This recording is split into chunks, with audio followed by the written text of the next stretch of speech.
മറ്റൊരു പ്രധാനപ്പെട്ട വാർത്തയിലേക്ക് കടന്നാൽ ഇന്ന് സമാധാനത്തിനുള്ള നൊബേൽ പുരസ്കാരം പ്രഖ്യാപിക്കുന്ന ദിവസമാണ്. അന്തരിച്ച പോപ്പ് ഫ്രാൻസിസിന് പുറമെ Elon Musk, Imran Khan, Vladimir Zelensky എന്നീ പ്രമുഖരും സാധ്യതാ പട്ടികയിലുണ്ട്.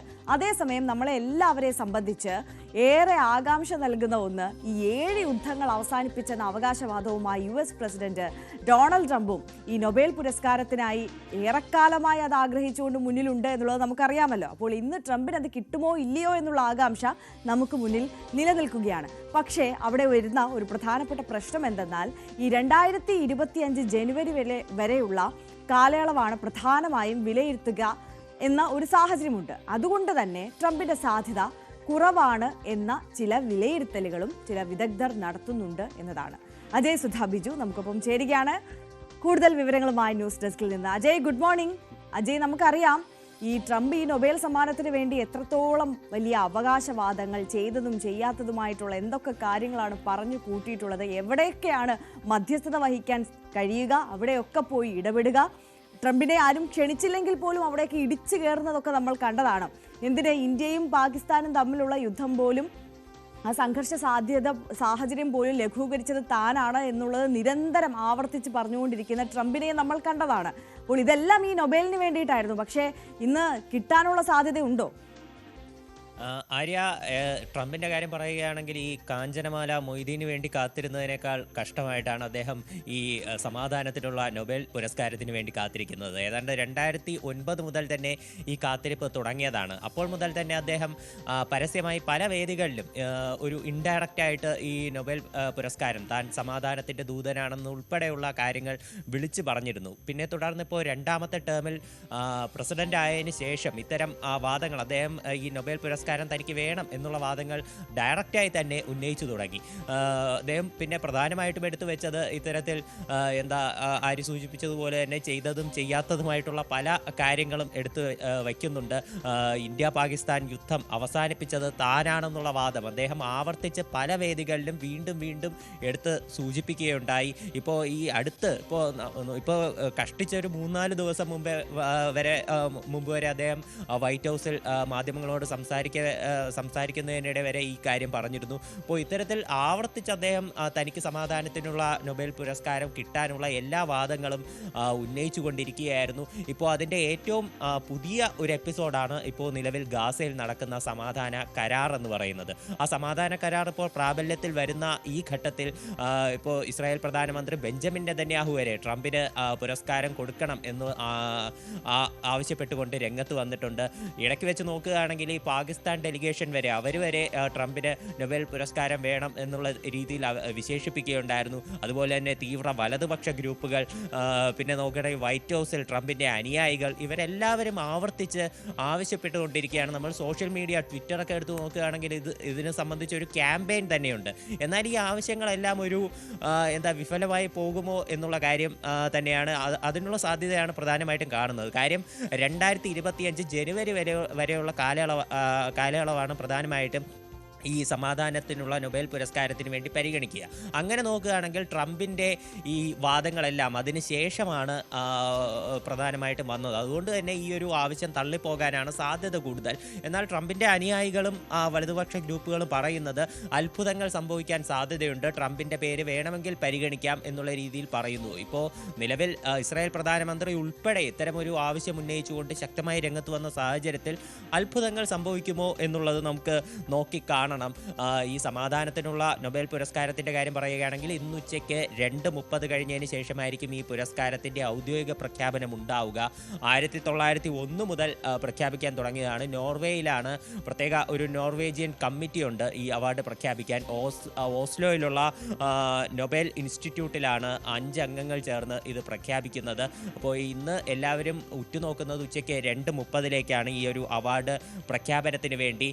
അതുമാത്രമല്ല ഇത്തവണ ഇത്തവണത്തെ വലിയൊരു പ്രത്യേകത എന്ന് പറയുന്നത് 125 വർഷത്തെ ചരിത്രത്തിൽ ആദ്യമായിട്ട് മാധ്യമങ്ങൾക്ക് ഈ സമാധാനത്തിനുള്ള നൊബേൽ പുരസ്കാരം കവർ ചെയ്യാൻ സാധിക്കും എന്നുള്ളതാണ്. അതായത് 2 മാധ്യമങ്ങൾക്ക് മാത്രമേ ഇതിനുള്ള അനുമതി നൽകിയിട്ടുള്ളൂ. BBC-ക്കും അതുപോലെ തന്നെ നോർവേജിയൻ നാഷണൽ ബ്രോഡ്കാസ്റ്റിനും മാത്രമാണ് അനുമതി നൽകിയിട്ടുള്ളത്. അവർക്ക് ഈ പ്രഖ്യാപനം ഉണ്ടാകുന്ന വേദിക്കകത്ത് ചെന്ന് ദൃശ്യങ്ങൾ പകർത്താൻ സാധിക്കും എന്നുള്ള പ്രത്യേകതയും ഇത്തവണ ഒരു വലിയ രീതിയിലുണ്ട്. മാത്രമല്ല അജയ്, ഇപ്പോൾ ഈ ലിസ്റ്റ് നോക്കിക്കഴിഞ്ഞാൽ, സാധ്യതാ പട്ടിക നോക്കിക്കഴിഞ്ഞാൽ അതിലുള്ള പല പേരുകളും വളരെ ഇൻട്രസ്റ്റിംഗ് ആണ് എന്നുള്ളതാണ്.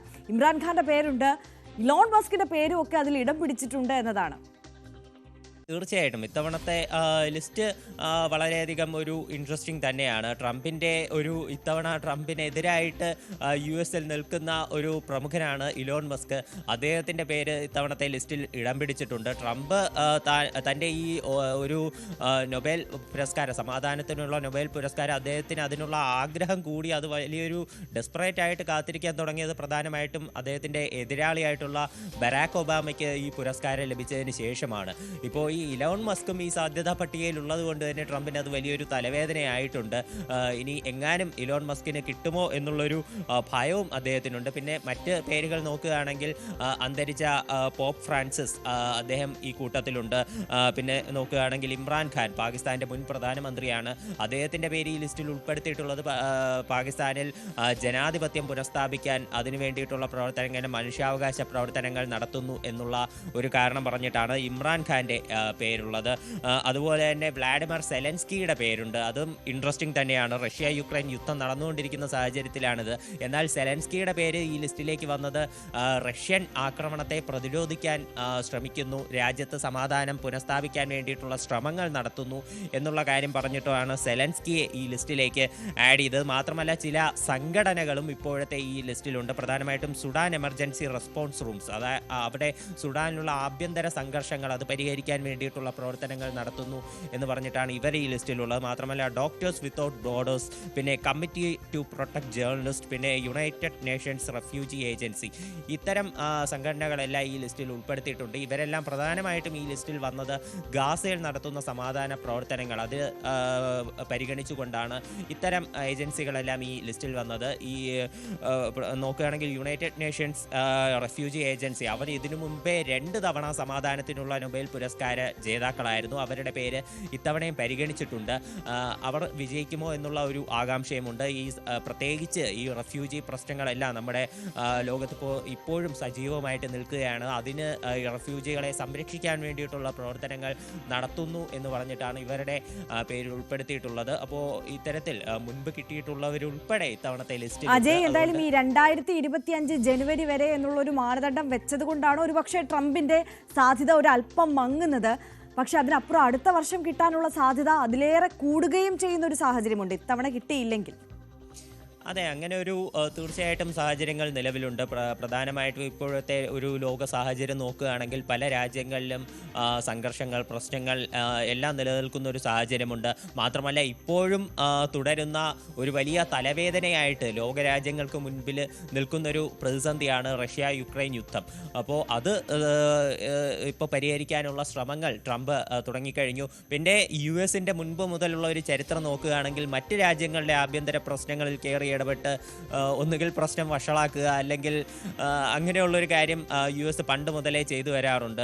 അപ്പോൾ അതിൻ്റെ ഒരു പുതിയ അധ്യായമാണ് ട്രംപ് ഇപ്പോൾ വന്നതിന് ശേഷം തുടക്കം കുറിച്ചിട്ടുള്ളത്. എന്നാൽ ട്രംപിൻ്റെ ഈ മറ്റ് രാജ്യങ്ങളുടെ ആഭ്യന്തര പ്രശ്നങ്ങളിൽ ഇടപെടുന്ന ഈ ഉദ്ദേശത്തിന് മറ്റൊരു കാരണം കൂടി പറയുന്നത് ഈ നൊബേൽ പുരസ്കാര അദ്ദേഹത്തിൻ്റെ ആഗ്രഹങ്ങളാണ്. അപ്പോൾ ആ ഒരു ആഗ്രഹം മനസ്സിൽ വെച്ചുകൊണ്ട് തന്നെ ഇനി പ്രധാനമായിട്ടും ഇത്തവണ കിട്ടിയില്ലെങ്കിൽ അദ്ദേഹം കൂടുതൽ കഠിന പരിശ്രമം നടത്തുക, റഷ്യ യുക്രൈൻ യുദ്ധം അവസാനിപ്പിക്കുകയാണ്.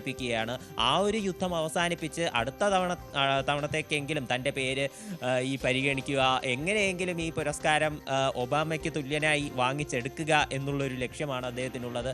അപ്പോൾ നമുക്ക് നോക്കിയിരിക്കാം ഇന്നത്തെ പ്രഖ്യാപനം. അതെ, നമ്മളും ആകാംക്ഷയോടെ കാത്തിരിക്കുകയാണ്. ലോകം മുഴുവൻ ഇത്തരത്തിൽ വളരെ വലിയ ആകാംക്ഷയോടെയാണ് കാത്തിരിക്കുന്നത് ഇന്നത്തെ സമാധാന നൊബേൽ പ്രഖ്യാപനത്തിലേക്ക്. ഇന്ത്യൻ സമയം നോക്കുകയാണെങ്കിൽ 2:30 ഉച്ചയ്ക്ക് 2:30 ഈ പ്രഖ്യാപനം വരുന്നത്. അപ്പോൾ ഡൊണാൾഡ് ട്രംപിന് ഈ സമാധാന പുരസ്കാരം ലഭിക്കുമോ, നൊബേൽ ലഭിക്കുമോ എന്നുള്ളതാണ് വലിയ ആകാംക്ഷ. എന്തായാലും കാത്തിരുന്ന് കാണാം.